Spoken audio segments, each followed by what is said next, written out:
I was 10 when my parents left me on a bench at Union Station, with nothing but a suitcase and silence. 15 years later, I walked into my sister Sophia's glittering Dallas wedding, seated like an outsider by the kitchen doors. But when the lawyer broke the seal on a red wax envelope, the room froze. My grandmother's voice echoed from the screen, naming me as the heir. 200 guests watched as the perfect night collapsed, and for the first time, my family could no longer erase me. The winter air in Chicago cut sharper than any memory I had carried. I was only 10 years old, small enough to get lost in the crowd at Union Station, but old enough to recognize a lie when I heard it. My mother, Evelyn, leaned down her perfume sharp and sweet and told me to wait by the bench near the departures board. She said they would be right back. My father, Richard, nodded stiffly, avoiding my eyes. I clutched the handle of my scuffed blue suitcase and tried to believe them. The crowd surged with the sound of boots on tile and the endless drone of announcements echoing above. I sat on the cold wooden bench, swinging my feet, telling myself they would come back any minute. 10 minutes passed, then 20. The suitcase felt heavier by the second, even though it never left my side. I remember tilting my head, watching the back of my mother's coat as she walked away, my father following. They never looked back. Something inside me sank as I realized their pace did not belong to people who intended to return. Snowflakes clung to the windows of the station. I pressed my hand against the glass, staring at the streaks of white outside, pretending it was just another delay, another errand they had to run. A conductor walked past and called out the last boarding for a train heading south. My heart jumped, expecting to hear my name, expecting to see them rush back through the crowd. Nothing, only strangers moving with purpose while I sat frozen, trying to disappear into the bench. I hugged my suitcase tighter. Inside were clothes that smelled faintly of laundry soap and a birthday card I had never opened. I whispered under my breath that they would return, that maybe they had gone to get food. The station clock ticked above me, merciless, every minute louder than the last. The truth was seeping in, cold and heavy. They had left me. Not because they could not afford to feed me, not because life was too hard, but because they had chosen Sophia, the golden daughter, the one who always sparkled in photographs. My eyes stung, but I forced the tears back. Crying in the middle of a train station would only make the strangers look closer, and I already felt like enough of a spectacle. A man in a uniform finally stopped and crouched in front of me. His voice was gentle when he asked if I was lost. I shook my head at first, clinging to the story my parents had given me. He glanced around, saw no one, and asked again where my family was. My lips trembled, but I could not answer. He stood and waved over a woman in a bright orange coat, who smelled of coffee and kindness. She knelt down beside me and asked softly if I had anywhere to go. I whispered no. She nodded, her eyes full of something I had never seen from my own mother, and said we would find somewhere safe tonight. Her hand was warm as she helped me up from the bench. We stepped into the frosted air outside, snow swirling under the streetlights. The woman led me toward a van marked with the name of a local shelter. I climbed inside the seat, cold against my legs. My suitcase rested on the floor between my shoes.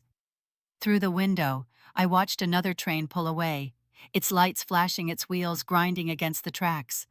My chest tightened as it disappeared into the distance. I bit down hard, refusing to cry.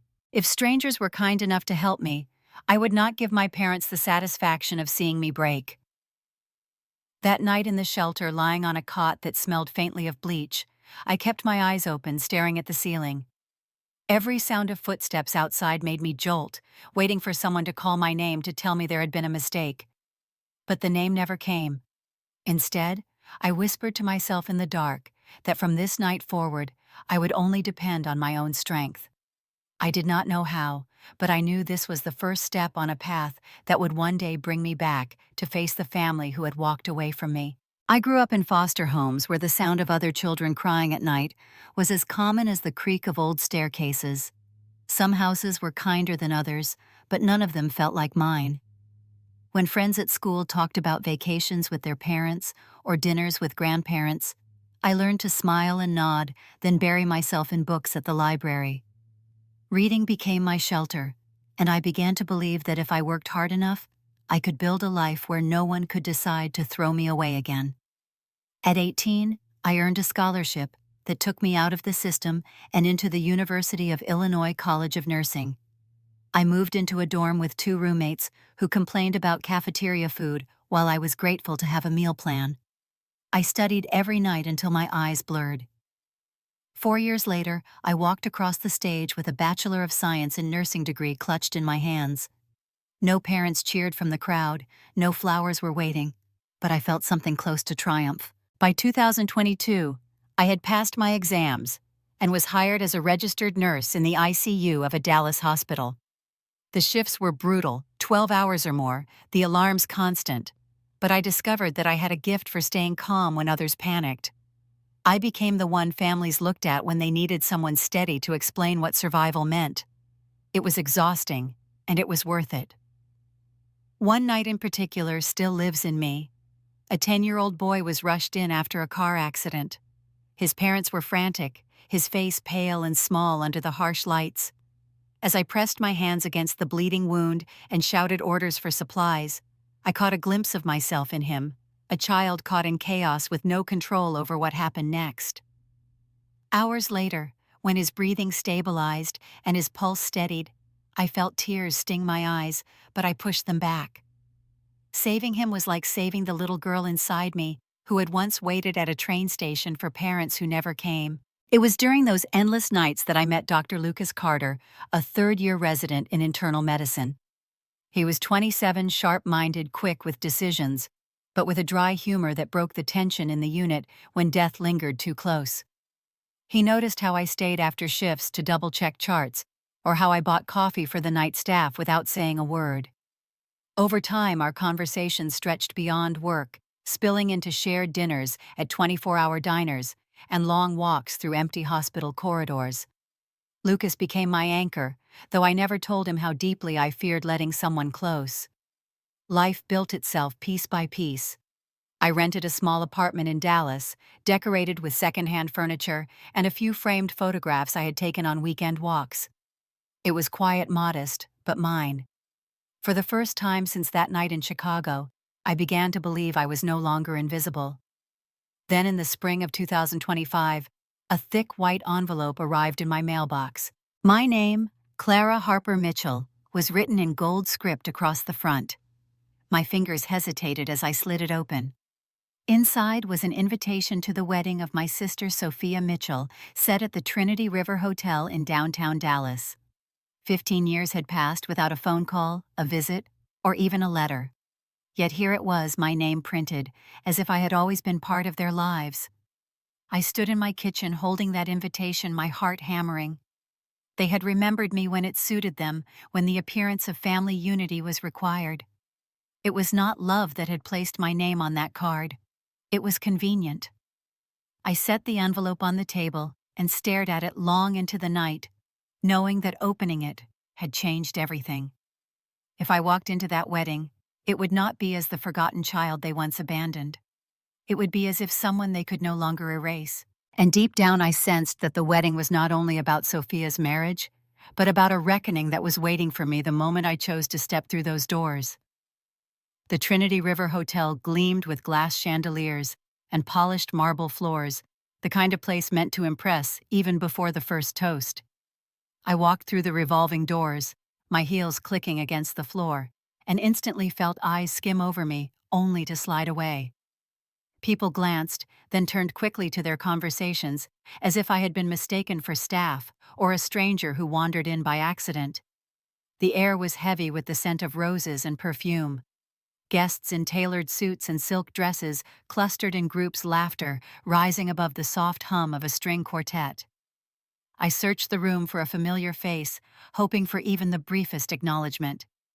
My mother Evelyn stood near the entrance to the ballroom, her hair pinned in perfect curls. Her smile widened when she noticed me, but not with warmth. She leaned forward slightly and said in a voice meant for everyone nearby to hear that it was nice of me to come, then brushed her hand against my arm as if guiding me somewhere out of the way. Before I could respond, a tall woman with a clipboard and an expression like polished stone appeared.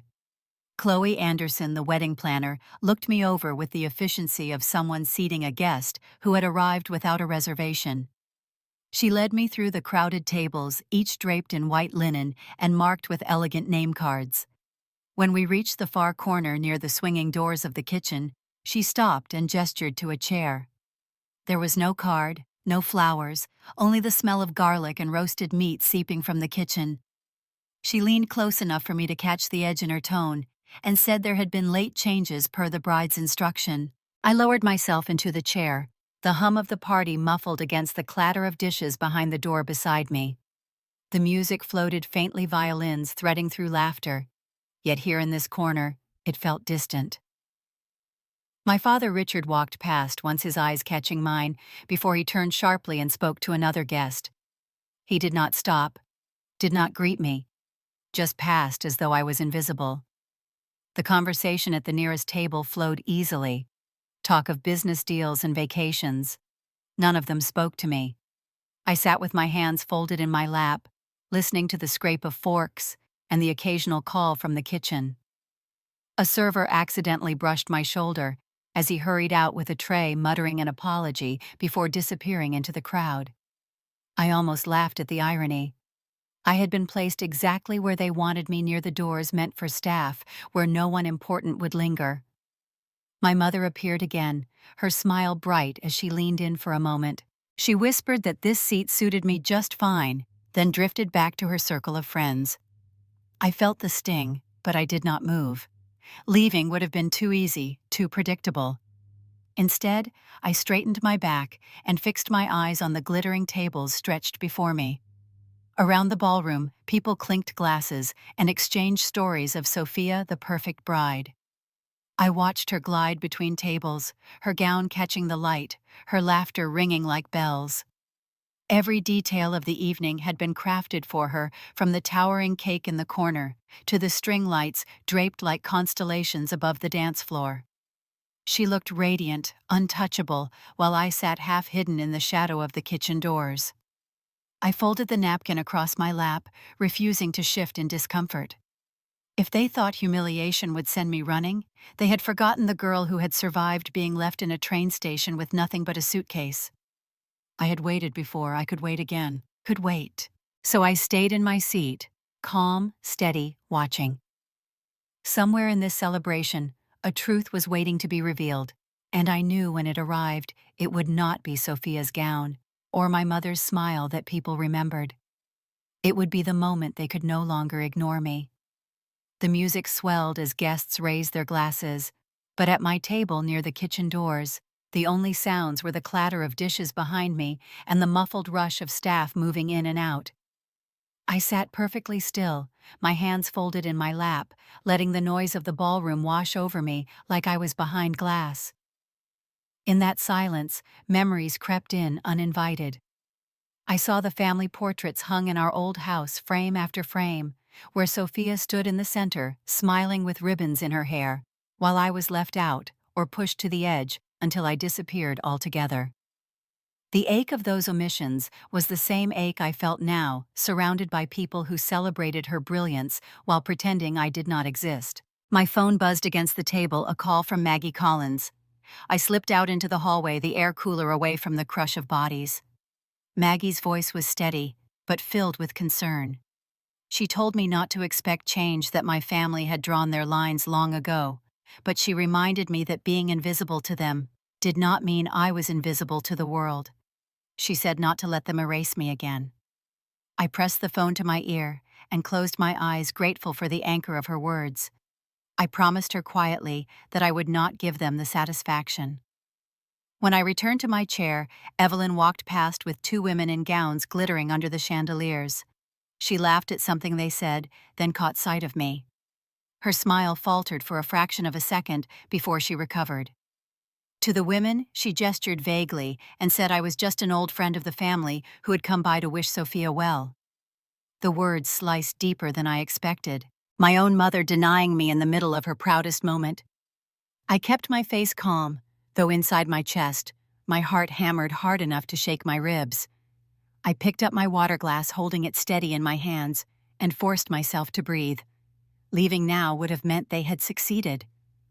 So I sat taller, letting their whispers slide past me. Across the room, Sophia twirled as her new husband laughed, the photographer's camera flashing. For everyone else it was perfect, but from where I sat, I could see the cracks forming small and sharp, waiting to split wide open. The master of ceremonies tapped the microphone to draw the room's attention. My gaze followed as staff carried a velvet stand onto the stage, placing a single, oversized envelope sealed with red wax on top. The lights caught the gold letters of my grandmother's initials pressed into the seal. A murmur rippled through the room as guests leaned closer, curious. My throat tightened. I knew what that envelope meant. The laughter around me dulled. The music softened, and for a moment, I felt the stillness settle over the ballroom.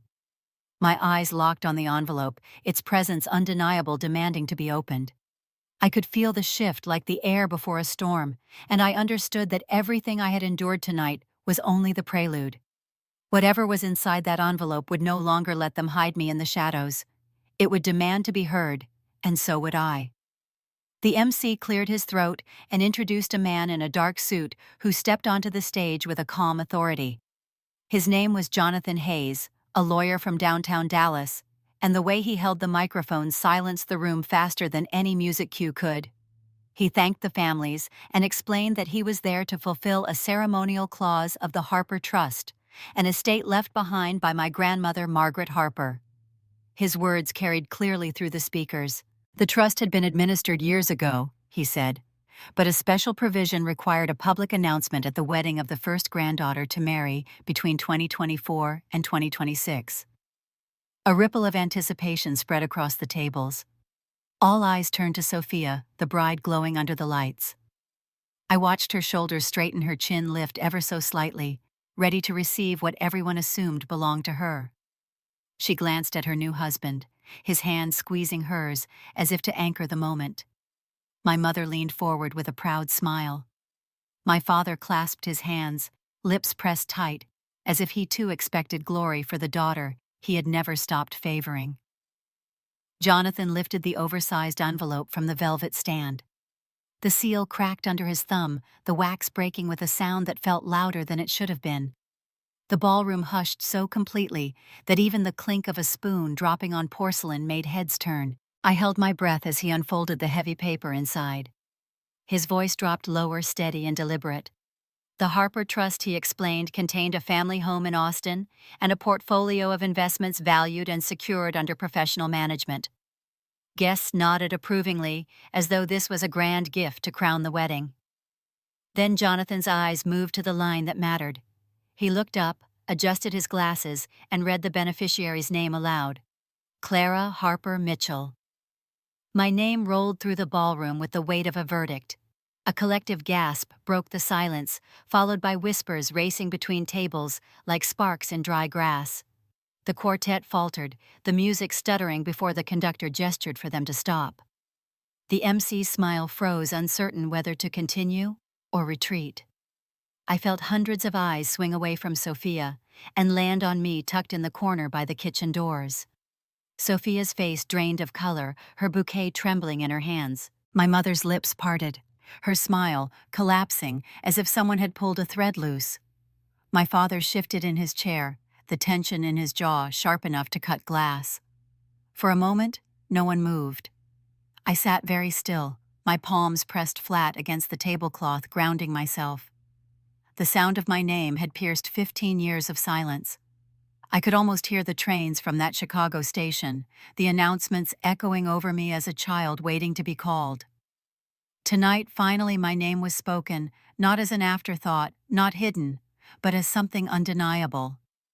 Jonathan continued reading his tone, even confirming that the trust had been funded, the documents were recorded, and all was in order. But most of the room had already stopped listening. The damage was done. Sophia's perfect evening had been cracked wide open, and everyone could see the fault lines.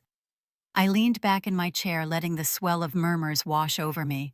There was no satisfaction yet, only the raw electricity of a moment I had known was coming. It was not revenge, not yet. It was recognition. For the first time in years, They could not pretend I did not exist. Across the ballroom, Sophia's eyes darted toward Jonathan, then to her husband, then to Evelyn, who sat frozen in disbelief. Guests turned in their seats, whispering louder now, some craning their necks to get a better look at me. I did not shrink back. I lifted my chin and met their stares. The envelope was still in Jonathan's hands, but the true revelation had already landed. And deep inside, I knew the shock was only beginning, because what followed next would tear away the last illusions they had carefully built around themselves. Jonathan adjusted the microphone, and his voice carried firmly across the ballroom. He read that the Harper Trust included the family home in Austin and a portfolio of investments valued at roughly $750,000, all placed under the oversight of the trustee. The words landed with the weight of a gavel. Guests sat straighter heads, turning back and forth between the bride and me, their curiosity boiling into whispers. Then Jonathan paused and nodded to a staff member near the projector. The lights dimmed, and the screen behind him flickered to life. My grandmother's face appeared filmed years earlier, her silver hair neatly pulled back, her voice steady. She spoke directly to me, calling me by name, saying that people might abandon me, but my worth would never disappear. She said she wanted the world to see that I was the one she trusted to carry her legacy forward. A hush fell so deep that I could hear my own breath. My throat tightened as the recording ended and the screen went black. For a heartbeat, no one moved. Then Sophia's chair screeched against the floor as she leapt up her veil, shaking with her rage. She shouted that it was a fabrication, that I had manipulated everything, that this was her wedding and her inheritance. Her voice cracked through the air like glass shattering. Jonathan did not flinch. He raised a folder stamped with a crimson seal and told the room the documents were certified and filed years ago beyond contest. He explained calmly that every signature had been witnessed, every clause verified. He held up the embossed pages for all to see, proof no denial could erase. Beside me, Maggie leaned close, her whisper sharp. "They hid this from you for 15 years. I swallowed hard. My eyes locked on Sophia, who stood trembling in the center of the ballroom, her white gown glowing under the lights that now felt cruel. Evelyn moved to her side, her hand on her daughter's arm, her lips pressed tight. She did not look at me. My father stayed seated, his shoulders slumped, as though the fight had drained out of him before it began. Around us, the tide shifted. Guests began to murmur openly, some shaking their heads, others pulling out phones to capture the scene. A woman at the nearest table whispered to her husband, and he answered loud enough for me to hear that this was not the kind of scandal a family walked away from unscathed. The weight of judgment settled over the room like heavy smoke. Sophia's new husband tugged at her wrist, urging her to sit, but she yanked free and screamed again that I was nothing, that I had always been nothing. The words echoed, but they no longer struck me like they once did.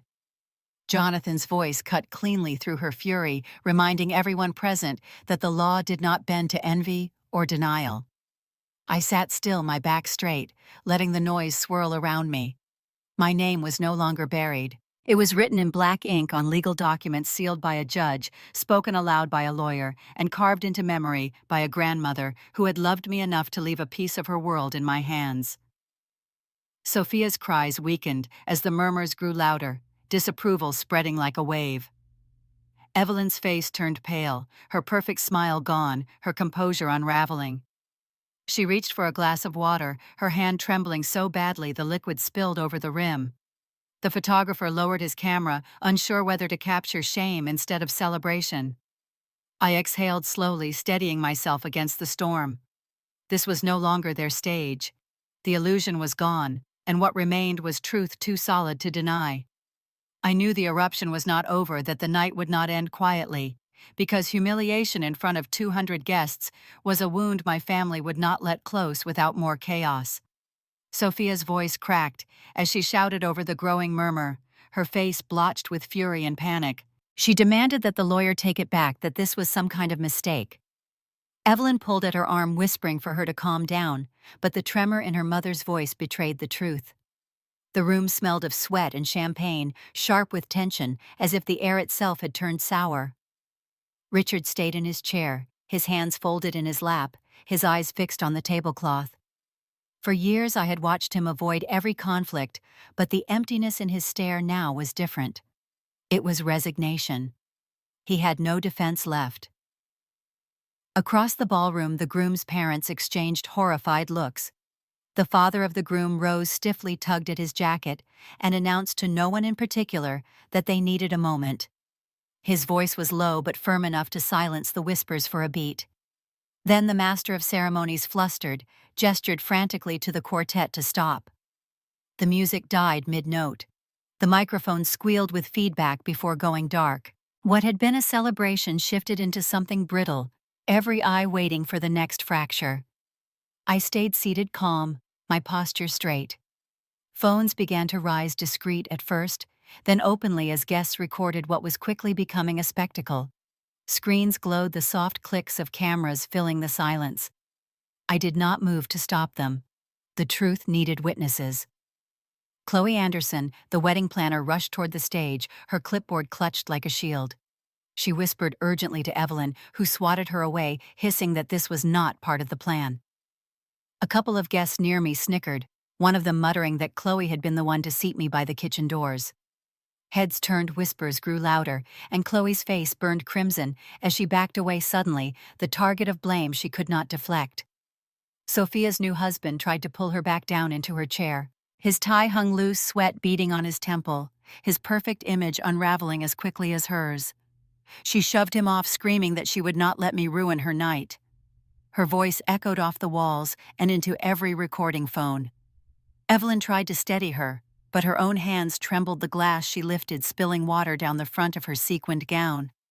I rose slowly, not to speak, not to defend myself, but because the energy in the room demanded it. Every eye followed me as I stood. I did not raise my voice. I did not gesture.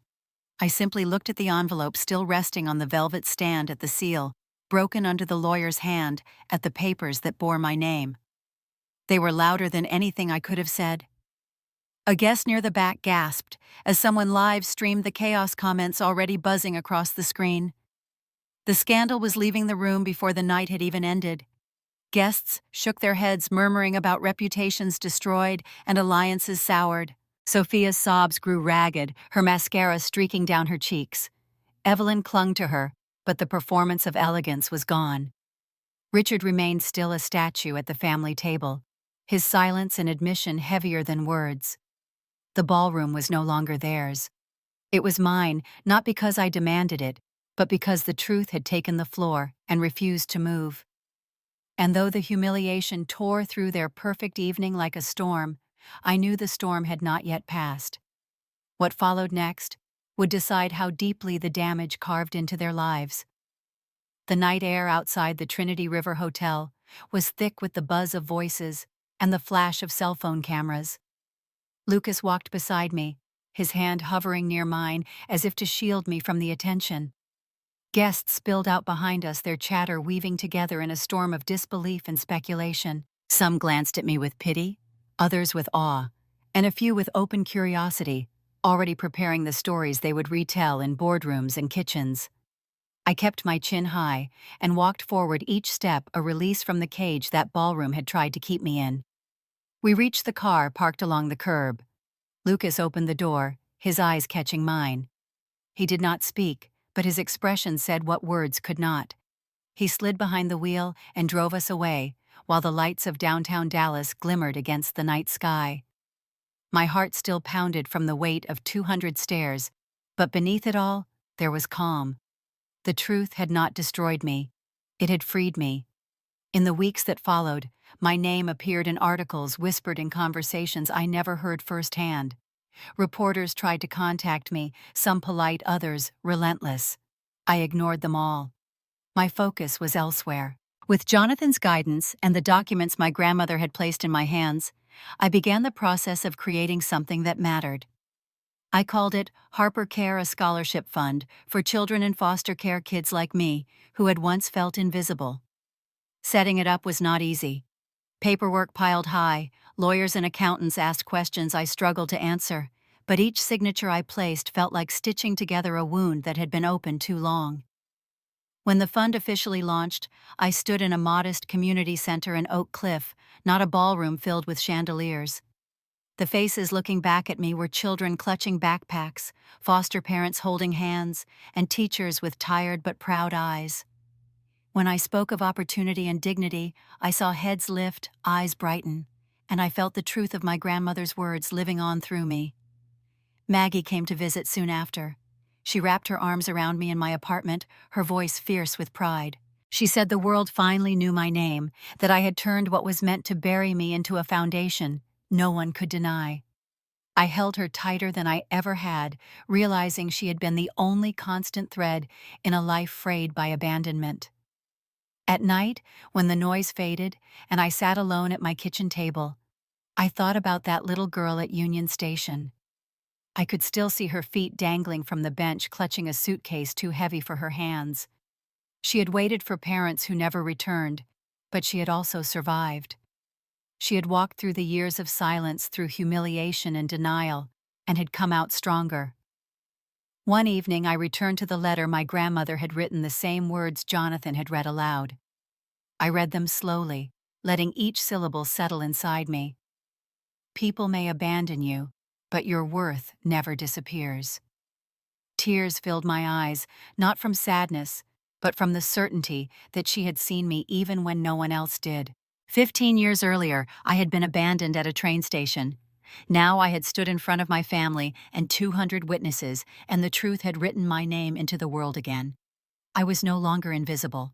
I was no longer waiting. I was living. If you have ever been dismissed or told you were nothing, remember this.